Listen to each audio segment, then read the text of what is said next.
भगवान को पाने का एक जरिया था और वो था ध्यान। ध्यान के माध्यम से हम भगवान को पा सकते थे। फिर युग चेंज हुआ, तो युग चेंज होने के बाद त्रेता। त्रेता में था यज्ञ करना, त्रेता में यज्ञ था। द्वापर में भगवान की पूजा अर्चन विधि, आज हम अर्चन मूर्ति पूजा करते हैं अर्चन, तो उससे भगवान को पाया जाता था। लेकिन व्यासदेव महाराज ने देखा कि कलियुग के लोग जो है वो कम बुद्धि वाले हैं। आज से 10 दिन पहले 15 दिन पहले हमने दोपहर के 1 बजे क्या खाया था वो हमको याद नहीं होगा। तो इतने हमारी बुद्धि का जो लेवल है वो सतयुग के लोगों का लेवल से हमारा जो बुद्धि का लेवल है वो कम है। तो इसलिए भगवान ने अपनी जो शक्तियां है वो अपने नाम में दे दी है।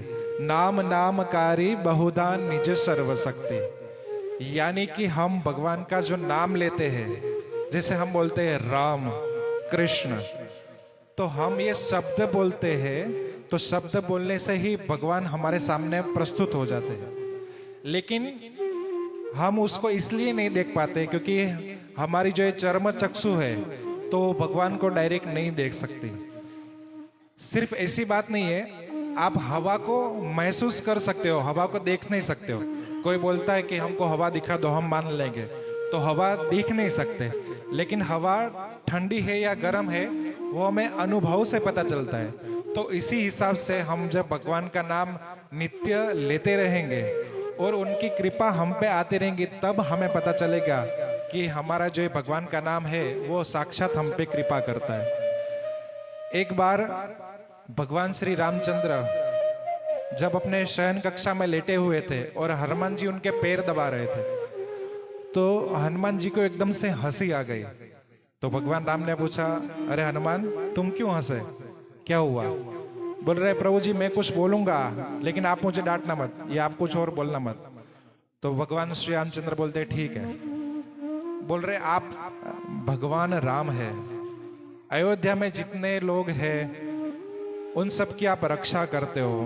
वन में आप जब गए थे तब वहां जितने ऋषि मुनि थे उनका असुर लोग जो यज्ञ करते हैं तो उनमें डिस्टर्बेंस करने के लिए आ जाते हैं, तो तब आप उनकी सबकी रक्षा करते थे।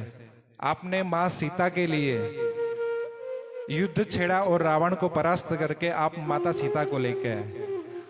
लेकिन आपका जो ये नाम है, क्योंकि आपने ये सब कार्य किए हैं, तो अयोध्या और उसके आसपास के जितने भी क्षेत्र है सिर्फ उन लोगों को ही आपके दर्शन का लाभ मिला। लेकिन जो आपका नाम लेता है ना, वो अगर चाहे नरक में भी हो ना तो भी वो आपके धाम पहुंच जाएगा। इतना भगवान का नाम का महात्म्य है। तो इसलिए जब ये राम भगवान ने सुना तो राम भगवान भी हंस पड़े। इसलिए कहते हैं हरि से बड़ा हरि का नाम। और तुलसीदास जी भी रामायण में ये कहते हैं कि कलयुग केवल नाम आधारा, सुमिरे सुमिरे भव उतरे ही पारा। तो इसलिए कलयुग में सिर्फ ये जो हरि नाम है उससे ही आप पार लगा सकते हो। जिसे गाय का छोटा सा बछड़ा, उसके पांव कितने होते हैं छोटे छोटे, तो जब हम भगवान का नाम लेते हैं तो सिर्फ हमारे लिए भव सागर पार करना उतना ही कठिन होता है जितने गाय का जो बछड़े का जो पांव है उसको पार करना। अगर कहीं पे हम देखते कि गाय का बछड़े का पांव गिरा है तो वो कितना होगा छोटा सा, तो उसको पार करने में हमें कोई दिक्कत आती है? नहीं आती। तो इसी हिसाब से हम भगवान का नाम लेते रहेंगे तो ये भव संसार चक्र से पार हो जाएंगे। हरे कृष्णा।